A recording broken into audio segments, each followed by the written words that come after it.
Hey everyone, welcome back to Wild and Unprotected, episode 4. My name is Ethan Leaman and I'm here with my co-host Koji Sumalde.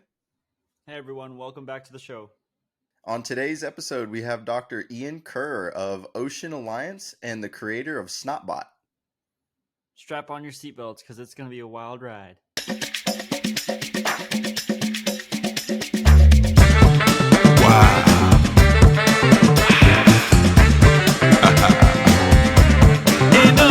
I'm an elephant, I'm a sexy duck. Only getting one, I'm a rhino, I'm a horny toad.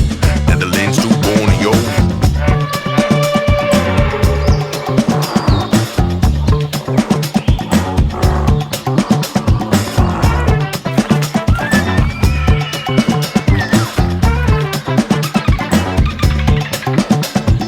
Wild and unprotected, planet Earth we can't neglect it.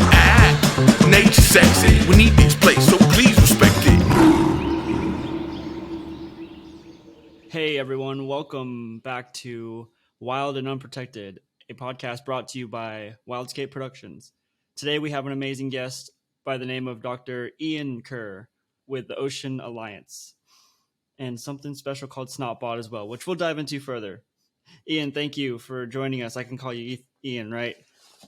Absolutely. Yeah, no, a real pleasure. Great to be chatting with you guys, and I appreciate what you're doing, sort of getting the stories out there, capturing hearts and minds. And having a little fun. And that's right. Well, that's right. Well, how can you not have fun with a drone called SnotBot? But later, I understand. Well, once again, welcome to the show. We're super glad to have you. For the viewers out there and the audience listening, this is something that we are so proud of. And to have someone like Dr. Iain Kerr on our show is incredible. And we can't wait to dive in. So let's just go ahead and pick your brain a little bit.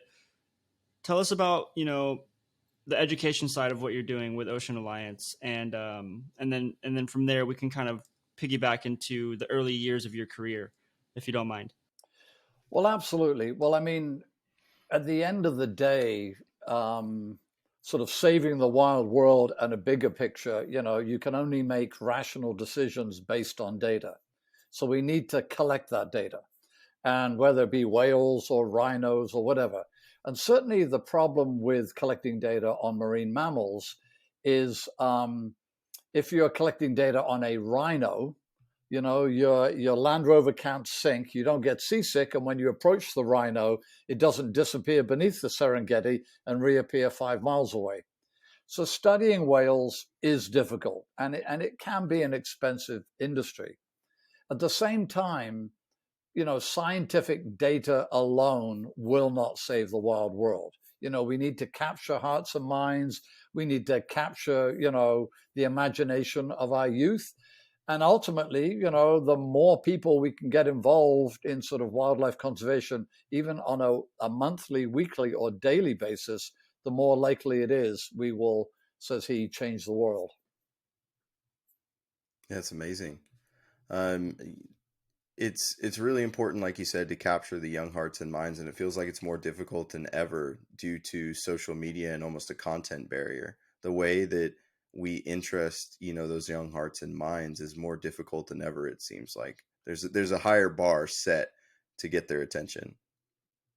Well, that's right. And even a challenge we have is, you don't want to demean the science, but at the same time, you don't want it too boring. I mean, there is almost a stereotype of a scientist being a white male in a white coat with pen protectors. And I hope by the end of this conversation, you'll realize certainly I'm nothing like that. And the opportunities are out there for as diverse an audience or participation as one can imagine. So let's talk about the earlier years of your career, and what got you started into conservation and Ocean Alliance. I was really, or I am what you could almost call a generalist, master of nothing, but good at a bunch of things. And it meant even through my early 30s, I was still looking to find my place in the world. I tried a bunch of different jobs, but I just couldn't seem to find a fit.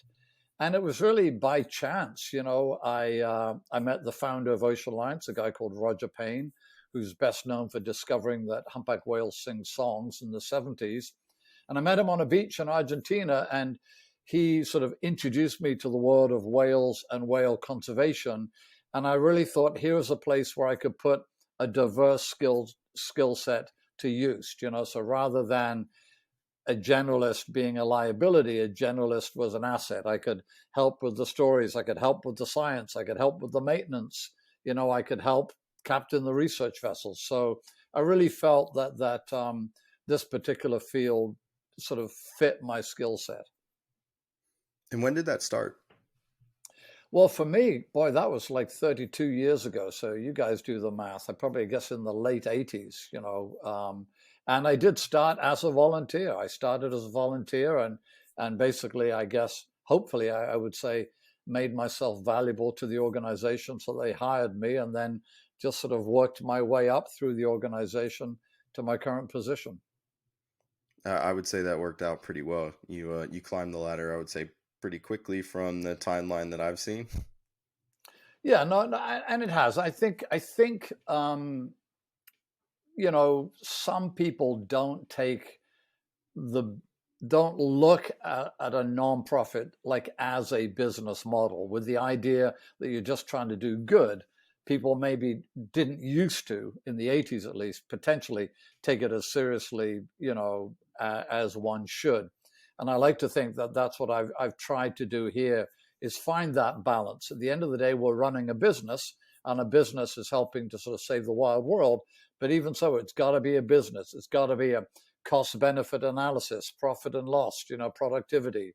And it's an interesting one, particularly when you're dealing with wildlife, because the wildlife doesn't turn around every Thursday and say, good job, thank you for saving my brother or sister, Yeah, and that's something you don't get to hear very often when it comes to wildlife conservation. There is a huge business side of things, and business minds are very much needed in this space. That's right. And there's an interesting one because, when you look at employee compensation for, I'll make it up, Bank of America or Ford or GM, you can be sure their CEOs are sort of earning hundreds of thousands of dollars, if not millions of dollars a year. And sometimes it's hard to, attract good people to the nonprofit arena. I mean, I'm not going to leave, but I'm sure I could go pretty much anywhere else and earn double the salary I earn now. But for me, at least, one, I've got the lifestyle, I get to do incredible things. And two, I'm not against any of those other jobs I said, but me personally, I see enormous value in going to sleep every night, knowing, I've sort of been part of the solution, let's say, as against part of the problem with the environmental crisis. That's a good one. So one thing we've heard you say, I don't take myself seriously, but I take the work seriously. Can you expand on that a little bit? Yeah. At the end of the day, the biggest challenge humanity faces is actually the wild world. And a lot of people don't realize that. The oceans cover 2/3 of the planet. They're the largest mediating force on this planet. We need healthy oceans. Our catchphrase is healthy whales, healthy oceans, healthy humans. And in 50 years or 100 years' time, they won't talk about some political case, about some cheating or whatever. They'll be talking about what did humanity do to help conserve the wild world. Won't matter whether it's a Republican or a Democrat decision, it will be what did we do? And currently we're not doing enough. So I really, again, the environmental crisis we face is the biggest crisis humanity will ever face. Most people don't get that. That said, if you go around preaching that to people, you're not going to engage them. And I actually think my job is exciting. I think I'm living like a Nancy Drew, Indiana Jones, sort of Carl Sagan adventure. So how lucky am I? And I think at the end of the day, lifestyle is part of it, but how, and in fact, lifestyle is all of it. How we live our daily lives affect the environment. And a lot of people, I think, a lot of environmental groups have sort of raised money by saying we're doomed if we do this and we're doomed if we don't do that. And while that may be the case in certain cases, to me, it's about, how do you want to be involved in the most exciting challenge that humanity has ever faced? Exactly. You know, something that keeps recurring in each of our podcast episodes is, you know, being the luckiest to do what you do. That's the fourth time we've heard it now. And, you know, I think it's incredible to see, you know, multiple walks of life to be able to talk about what they do, why they do it, and why they love it, but to perceive it from a luck perspective. I don't think it's luck. I think it lies within your heart that you wanted to do such a thing, and look at you doing it, you know, doing it before I was even born, before Ethan was even born, and here we are talking to you about it. So I think we're the lucky ones, to be honest.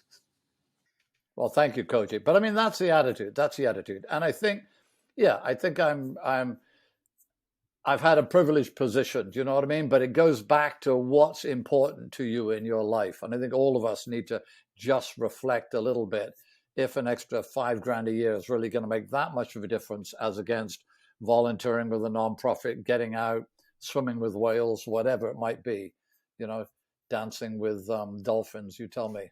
Yeah, I feel like most people don't realize some of the things that you get to do in your line of work. And this phrase of getting paid in sunshine has kind of reoccurred in my head since we started this conversation. So what are some of the places that you've been able to go because of this line of work?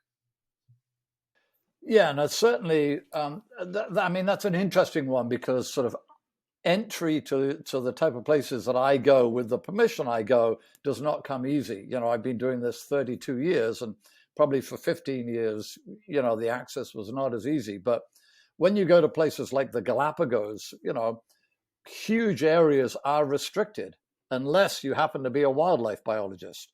So you get to go to the places where they don't allow people to go because they're trying to conserve it.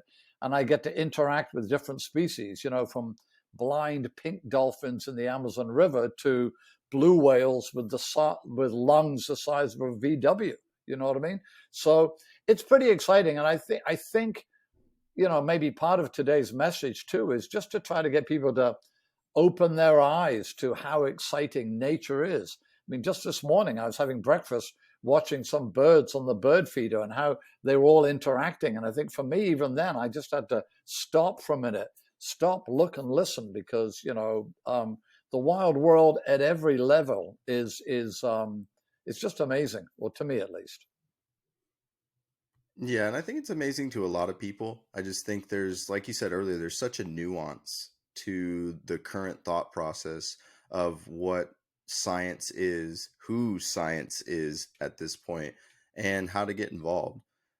So that's a really good point, you know, seeing that it takes a lot of work and we're moving forward with it, and people need to kind of stop and smell the roses.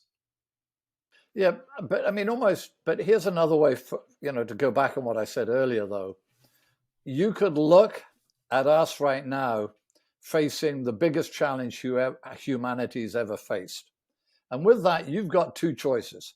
Choice number one is, oh man, you know what? We're doomed, and I'm going to give up, and I'm going to dig a hole and bury my head. Or you can say, what an opportunity! What an opportunity! I'm a musician. I'm going to make music about this. You know, this crisis. I'm an engineer. I'm going to build a machine that will help save the world. Do you know what I mean? We have a choice right now. Is this threat, you know, an opportunity or paralysis? And I think it's an opportunity. And I think if we look at my lifestyle and the places I go and the work that I do, you know what I mean? What an adventure. You know, some people raise millions of dollars so they can go out and do this stuff. And then when they get there, they often talk to people like me. Do you know what I mean? And I think that going back to that idea of the white male in a white coat with a pen protector now, you know, with the internet, with technology and the way the world is evolving, anybody can be a wildlife biologist. Anybody can help the wild world. I mean, I almost guarantee, hopefully, there's somebody listening today that's going to have some idea that, wow, I could do that. You know, I happen to be I'm trying to make something up here. I happen to be a drone pilot that's also good at, Lego. I don't know. But do you know what I mean? Maybe I can make something. So I think that's what's exciting is we're breaking the molds. Do you know what I mean? And kids like to break the molds. You guys are breaking the molds. So let's keep doing that.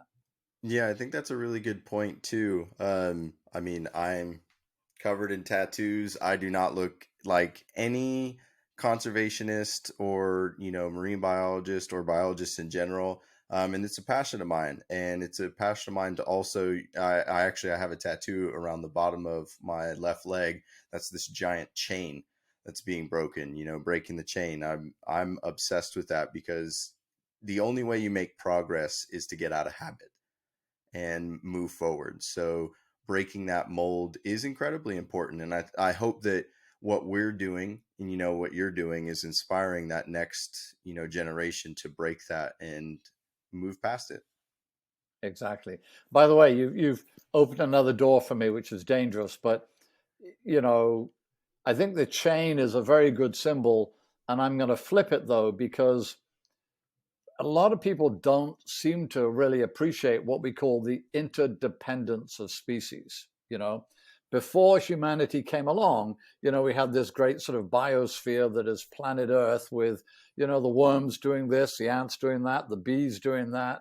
And we are now slowly learning that if you take a link out of the chain, it doesn't work anymore. I mean, I live in a fishing town and it's real simple. And if you said to a fisherman, I'm going to take a link out of your anchor chain, well, the anchor chain wouldn't work. It's like common sense. And the reality is it's sort of understanding that interdependence of species. And yeah, you don't have to love whales, but I'm telling you, whales are important to humanity. And in fact, we'll start degrading the level of conversation here, as is my way. And that's in part because of whale feces. Whale feces is feeding phytoplankton that is driven by the sun. The primary producer on planet Earth, or ocean, as I like to think of it, is phytoplankton. And that phytoplankton needs fertilizer, and it comes from whales. And there was a report recently by the International Monetary Fund where they said they believe that over the last 4 or 5 decades, maybe a bit more, ocean productivity has been diminished because we killed so many whales. So there it is, black and simple. You don't have to care about whales. You don't have to care about whale feces, but you can try to understand how sort of biologically everything's linked. And, if you take this species out of the food chain, there's going to be, another response somewhere else.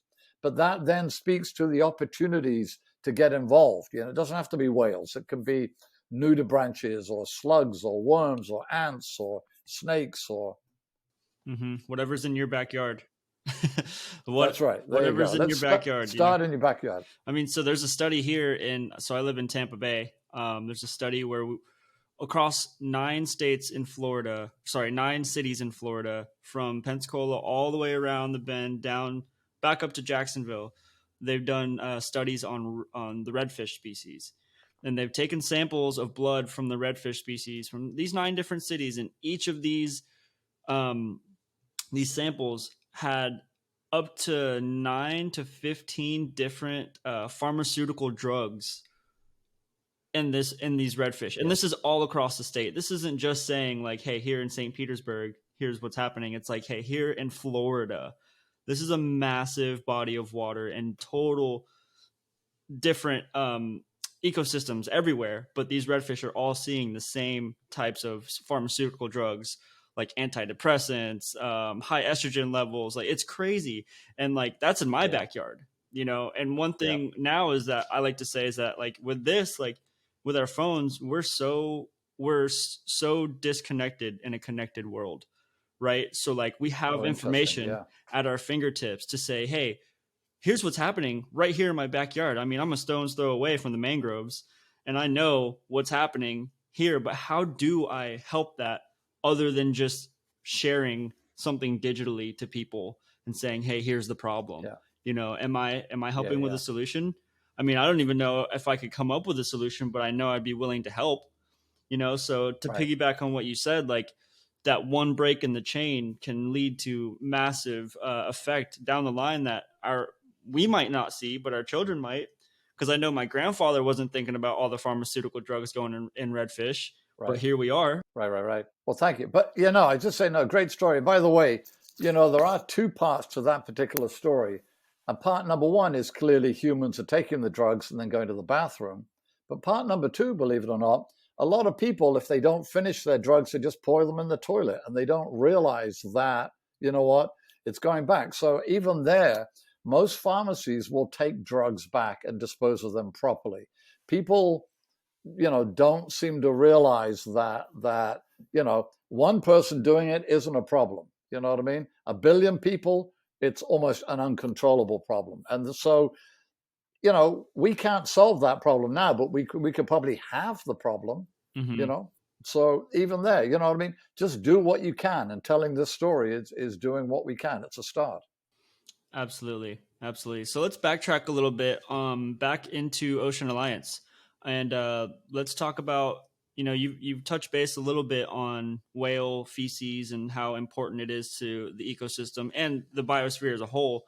But let's go into detail a little bit about, your day in and day out with Ocean Alliance, and what does that look like?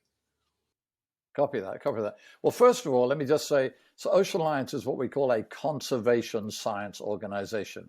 We collect data with the idea of affecting change. There are great groups out there that just collect data and then they don't know when that data will or will not be valuable. But we really try to collect data to affect change. And at my end, I will admit, I love the mystery of whales. Let's say over 80 species of whales, dolphins are just small-toothed whales. The diversity, the complexity of their lives, I just find fascinating. So that's one of my primary motivators. But at the same time, whales are fascinating at a number of levels. But as I almost started the conversation, whale research is expensive. It's hard to do. And one of my catchphrases I say endlessly is that talent is global, but opportunity isn't. And since I'm now officially a graybeard, what I'm trying to spend more time to do at Ocean Alliance is almost become more of a science facilitator. Do you know what I mean? When Dr. Payne discovered with his associates that whales sing songs, it captured hearts and minds. Do you know what I mean? Now I've spent my life working in 20 countries around the world, seeing the potential, seeing the interest, and I'm now, how can we help people in an industry that is expensive? I mean, oceanography is almost a prerogative of the privileged. And for me, at least, my great interest now is in drones. With these affordable hovering drones, there's an enormous opportunity, to really observe whales non-invasively. Remember, I mentioned also the observer effect, where the act of collecting the data can change the data. If you've got a drone 100 foot in the air looking down at a whale, I don't think they even know you're there, and you can observe how they interact and so on. So pushing sort of new technologies is a great interest for me. How I leave my daily life, the bad news is I spend a lot of time fundraising, and I spend a lot of time communicating. And my other incredibly boring catchline is we're Ocean Alliance, not Ocean Alone. So it's building these collaborations and helping people and moving forward. And again, we have a publication that's just coming out on the use of drones to attach tags to whales. And these are small tags about the size of a mouse. Do you know what I mean?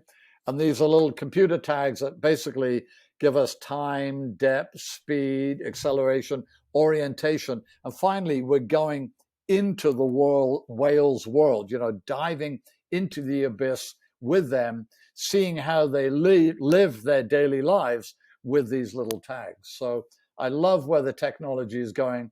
And these tags, and I'll give you some footage you can play, but these tags are also giving us incredible footage of animals interacting under the water. So, we've got media, we've got science, we've got data, we've got exploration, we've got discovery. That's a good way to start Monday morning, I would say so, and a perfect transition point to see what you guys have done with that technology. So let's go ahead and let you introduce what you guys have used these drones for and what it's called. Exactly. Okay. So I was actually working in the Gulf of Mexico in probably 2013, 2014, and to conduct a whale health assessment, you need a biological sample. I'm sure both of you have been to the doctor and the doctor has said, I want some blood. Well, you knew what was going on. He still probably didn't like it. The whales don't know what's going on. And I spent about 20 years of my life chasing down whales with a small crossbow, getting a size of skin about the size of sort of a pencil eraser. Do you know what I mean? Skin and tissue. And that was my biological sample that I could use for like a non-invasive health assessment. You know what I mean? Now, you didn't get them to pee in a cup? I did not get them to pee in the cup. And certainly if somebody wants to work out how we can get a whale to do that, but there's the imagination can go right. There's an opportunity there. There's definitely an opportunity there. Yeah, that's right. That's right. Gonna need a big cup. Yeah. Jinx.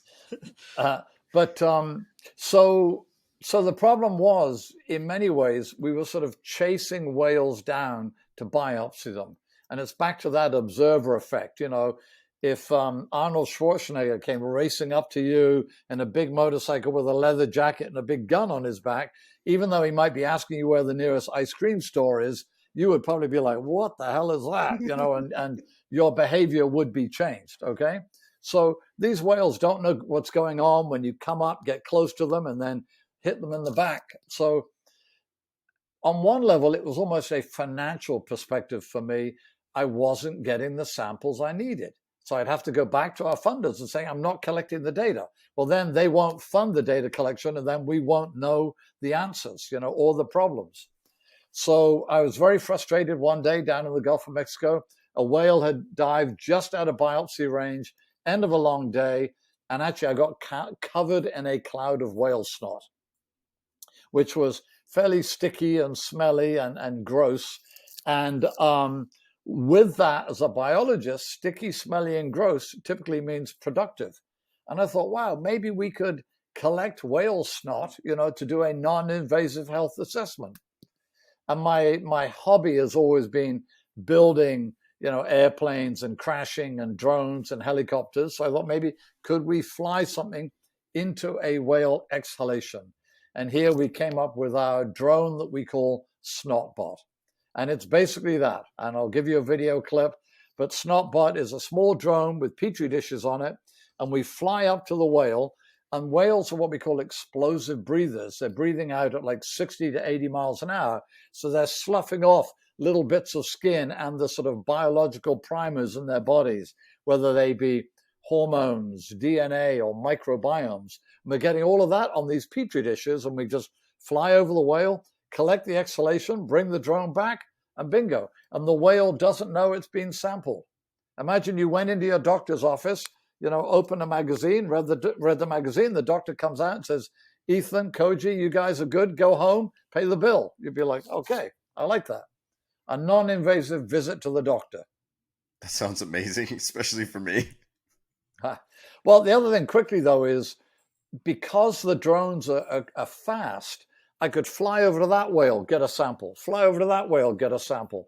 And often the whales, we've sampled a whale almost a kilometer away from the boat.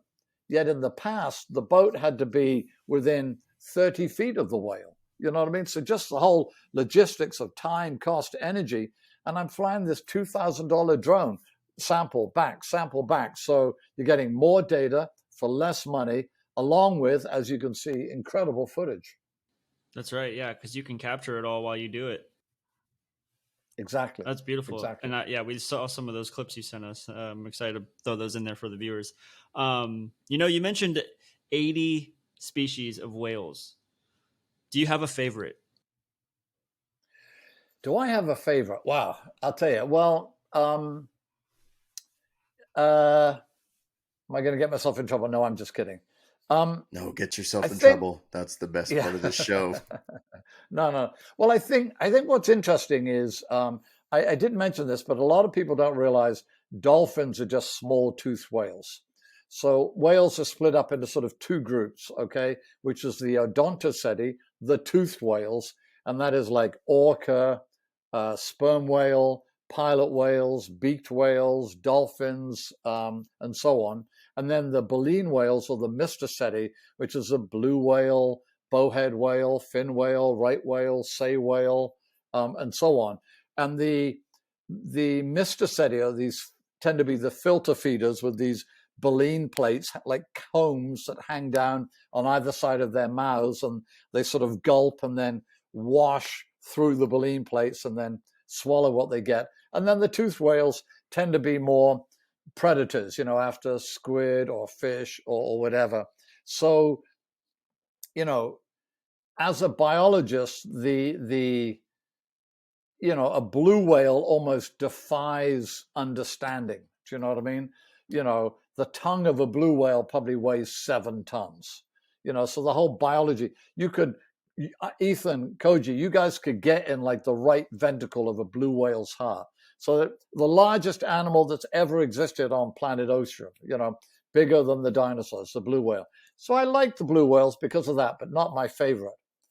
Then some of the beaked whales, which are these very odd whales that have erupted teeth, and some of them on the front, they're diving down into the abyss, and we just don't know a lot about them because they're so sort of elusive and mysterious. And then again, blind pink dolphins in the Amazon. What the heck is going on there? Blind dolphins. So, but to answer your question, finally, I think sperm whales, Moby Dick, I think that's sort of my favorite one, because they're probably the largest brain. So the largest and most complex brain on planet Earth or planet Ocean does not walk on the land. It swims in our seas. And what's interesting, or one of the many interesting things about sperm whales, is sperm whales are actually eating squid. And we know they're eating squid. And guess what? I've jumped into sperm whale poo with my little net to catch the squid beaks that are sinking quicker than the rest of the poo. So I understand what the whales are eating, and little bits of poo in my beard, But So if you think about it, squid are almost sports cars. Squid are like a Ferrari. They're fast swimmers and they're jet propelled. So when they want to escape, they just, so they're like a Ferrari. A sperm whale is like a school bus. And I don't care what engine or what tires you put on a school bus, a sperm whale is averaging out to eat about 3% of its body weight a day of squid. So how is that school bus capturing 3% of its body weight a day in Ferraris? You know what I mean? It doesn't make sense. And I hope that analogy works for you. And by the way, they're diving down like half a mile and swimming along 5 miles and then coming to the surface. So the energy involved, if you had to swim across a 1 mile river every day to get lunch, dinner, and breakfast at a pizza place, there better be a pizza place when you get over there, And with the whales, there probably isn't. So how are the whales finding the food? How are they catching these rocket ship that are squid, and so on and so on? And are they eating the giant squid? I mean, there's one theory out there that the big squid are eating the little squid, and then the sperm whales are eating the big squid, and the beaks that we're seeing in the stomach and the feces of the whale are actually the beaks that are coming from the stomach of the big squid. Do you know what I mean? So you see how these mysteries sort of unfold or fold up, but it's exciting. But sperm whales, yeah, they're diving down a mile deep, thousands of tons of pressure per square inch, I in where it's pitch black. Wow. I can Anyway. I can hear how excited you are about sperm whales. To tie that into SnotBot, are they explosive breathers as well? They are. Although I tell you that, you brought up a very good question. What's interesting is most whales blow upwards. Okay. So they blow straight up. And originally when I designed SnotBot, I had like a bar coming down with a petri dish. But what I realized is the whale is swimming. If I say the whale's swimming along like this, so when it exhales, the exhalation is more like an arc. Do you know what I mean? Yeah, it's got a trajectory pattern to it. Yeah. So SnotBot literally just flies like behind the whale at the same speed, and the arc of snot comes into the drone, which is why the petri dishes are now on the front of the drone and on the top of the drone, not on the bottom. Now, what's interesting with sperm whales, their nostril has almost moved to the front of their head, okay, to the left-hand side. And actually, when they exhale, they're sort of blowing forwards. So believe it or not, when we collected snot from sperm whales in the Azores, it was much harder, but I was having to fly backwards. So the whale was swimming towards me, and I was flying backwards to sort of get the snot onto the dish. And again, what was interesting there is that, yeah, I mean, an average, it's tough to say an average, but most species of whale will come to the surface and they'll blow 3 or 4 times a minimum before they dive. So for me, I've got the drone ready. The whale comes up, it surfaces, I see the first blow, I go out, I'm often there by the second blow, and hopefully I'll have 1 or 2 more blows to catch the blow. When we went to the Azores and I saw these wimpy little sort of forward blows, I'm like, oh man, we're dead. This is not going to work. But what's interesting is sperm whales are diving for 45 minutes to an hour. So guess what? When they came to the surface, they would blow 15 times. So I'd have an opportunity to have 1 blow, I got a little bit. 1 blow, I got a little bit more. 1 blow, I got a little bit more. Do you know what I mean? So again, it's so interesting because there always seems to be a balance. There always seems to be a way to adapt and make the system work. And non-invasively too, which is incredible. Non-invasively. Another question I have for you, because this is sparking in my mind as you're speaking about it. When it comes to getting samples, are you collecting samples all in the same petri dishes? And then does that like interfere? Do you not want to have a separate sample for each whale, or does it matter that they're all on one dish, if that makes sense? Yeah, no. So the answer is yes, and then we'll move on to the next question. Perfect. No, I'm kidding. So what's interesting is typically we'll just want to do 1 animal.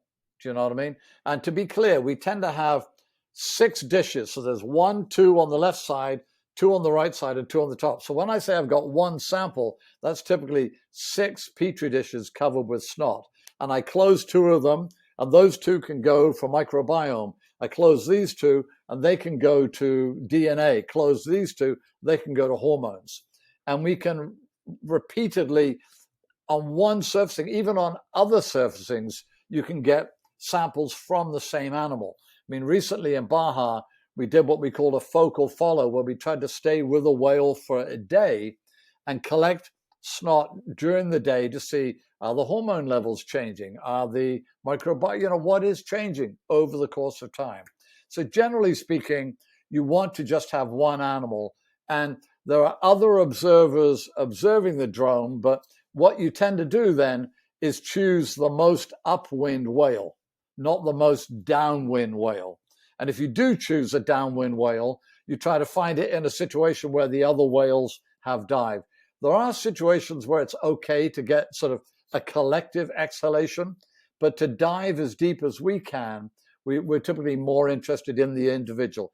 And 9 times out of 10, even if you and Ethan went out socially for an evening, I'm sure there'd be some point where Ethan was on his own somewhere else, and we could sort of, I don't say we want to collect any of his snot, but we could collect, get his opinion on something. You know what I'm saying? You're right. I end up on my own more often than not on some lackluster adventure that gets me in trouble. Well, I've been there, but anyway, not the best analogies maybe, but I'm trying. It's still a good one. Another question on SnotBot: have you guys ever lost a drone because the exhalation is so explosive? We haven't lost it due to the exhalation. And I will admit, and I'm going to give a shout out for DJI, the drone company. We've had some of these drones. And by the way, to be clear, that whale snot, sometimes there's water as well. So it really is salty. So every time this drone goes through an exhalation, it's getting doused in salt spray. Now, I'm sure if you doused your computer 5 times a day in salt spray, probably after a month it would be gone. We've flown some of these drones hundreds of times into these salt spray, and they just keep going. I'm just amazed by the technology. At the beginning, I did look at like a saltwater, water-resistant drone, but then everything had to be sealed and batteries, and it was heavier, and it didn't fly as long. And I thought, you know what?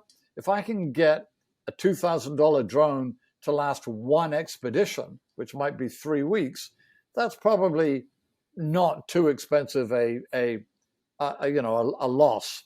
Although now typically we typically use these drones for about 6 expeditions, and then we retire it to only work regionally.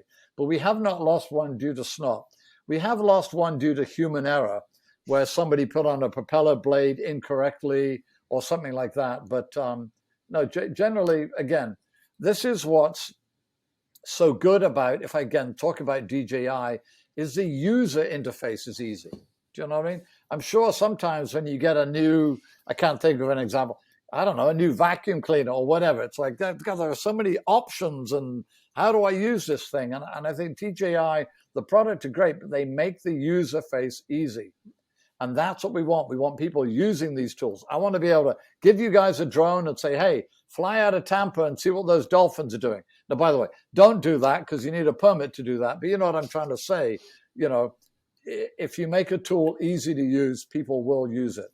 And these tools have turned out to be incredibly robust, even though it was the farthest thing from their mind when they designed these drones that we'd be flying them into whale snot. It's still so badass that that's what you guys do. And so attaching the Petri dishes doesn't interfere with its flight time or its trajectory? I don't think so. No, I mean, that's a great question with reference to flight time. I will tell you one interesting thing, though. So when we fly into the exhalation, when we fly back to the boat, we fly backwards because we don't want the wind. Off. Yeah, we don't want the wind pushing off the snot. And I have seen people now, they've developed sort of Petri dishes where it will close, but I have 6 dishes, and I would rather have a system that's never going to break down, do you know what I mean? Which is, to your point, we just Velcro it onto the drone, as against a different system.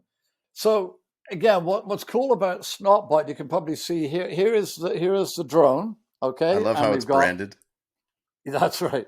You've got Petri dish, Petri dish, Petri dish, Petri dish, and 2 at the top because of the arc of the blow. And literally, it really is just Velcro. So we just go like that. And then, you know, these 2 dishes close up, and that could just be sent to the lab for analysis. And then when we're ready to go, we do clean the drone down with hydrogen peroxide to get rid of any other DNA hormones. Then we just stick the next dishes on, and off we fly. And it's just very simple, you know, very easy to do. And just, there you go, we've got Velcro on the top, you know. And again, it's you know, Koji, you brought up your phone earlier on, and you were talking about sort of using the phone. And I'm hoping we can get more apps designed, you know what I mean, that might give people easier access to sort of citizen science in the future, because at the end of the day, we are all affecting the environment at some level just by living our lives. So if there was a way for all of us just to give something back, we really could sort of change the world. That's a great point. Agreed. So here is an example of like the data tag. And they just held on by suction cups, you know, and they're really pretty simple. This one doesn't have the antenna on the back, but when you sort of drop it on a whale, you know, it sticks on the whale. So there we go. Okay. How many mad science? What do we talk about? Me not taking myself seriously? I don't know. I'm gonna have a giant hickey on my head now. But it really just works that well. And we just drop it down onto the whale, and it sticks on. And we've had them stay on for as long as 72 hours. But even just a day in the life of an animal, you know, day, night is more than enough. Most people have probably heard of tracking tags, you know, and that just tells you where the animal is. This one, these are hydrophones up on the front, these little nodules, they're high frequency hydrophones. So we've got, what is the animal hearing? How is it vocalizing? You know, how is it living its daily life with this sort of non-invasive tag? And to get the data, unfortunately, when the tag comes off, all the data is stored on the computer. So we do have to get the tag back, which is, you know, can be exciting. Can imagine that. Well, yeah. As we move to wrap here, I wanted to see if you had one crazy or insane story that you couldn't really tell through other media outlets that might inspire the next generation, or maybe have someone laugh a little bit? I mean, boy, I don't know. I'll think about that as I'm talking here, but I would say, SnotBot has changed my life, and in many ways has changed how a lot of people do whale research. And again, I really am this master of nothing. I mean, I've been telling these stories for years, so it may sound very glib, but I'm just a guy that was trying to find a way to put all of my skills to use, and how it's exciting. I mean, I really believe if I can do it, anybody can do it. I just think the availability nowadays. But I mean, some of the wildlife adventures I've had, I mean, it's been pretty amazing. But on some of the less pleasant, I will say, as I mentioned earlier, we're really interested to know what whales eat. Okay, and to know what they eat, you need to collect their defecation. But certainly with sperm whales and actually other whales, the squid beaks and bits of sort of cartilage from fish sink heavier. So when they defecate, someone's got to jump underneath the poo with a little net to get these little things that are sinking down. And the bad part of that is, of course, eventually you've got to come back to the surface. And, when a 50-ton animal does a quarter of a ton poo, it's you got to swim through the shit. It's an epic event. That's right. Yeah. So here's to us all swimming through the shit and making more sense of it. I love that. Well, all right, we'll go ahead and we'll wrap here. Can you let our audience know how they can find you guys and get in contact with you? Absolutely. First of all, please do check out our SnotBot Instagram page, where we have all sorts of video clips, of SnotBot tagging and collecting exhalation.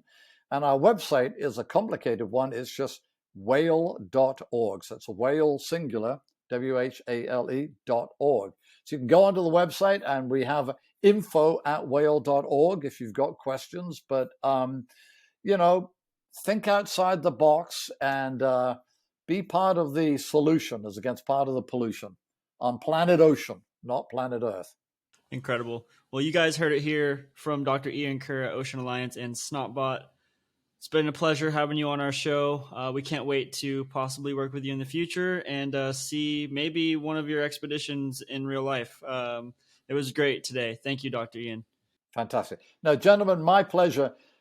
My work only has value if we can get the story out there, capture hearts and minds, and we may have scared a few people off, but maybe we've excited a few more. So you just keep what you're doing, okay?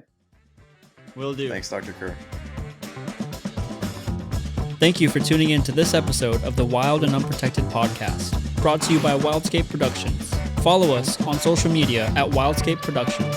For more information on our documentary series, Shoreline Stories, visit wildscapeproduction.com. Stay tuned for our future episodes, as we have so much more in store for Wild and Unprotected.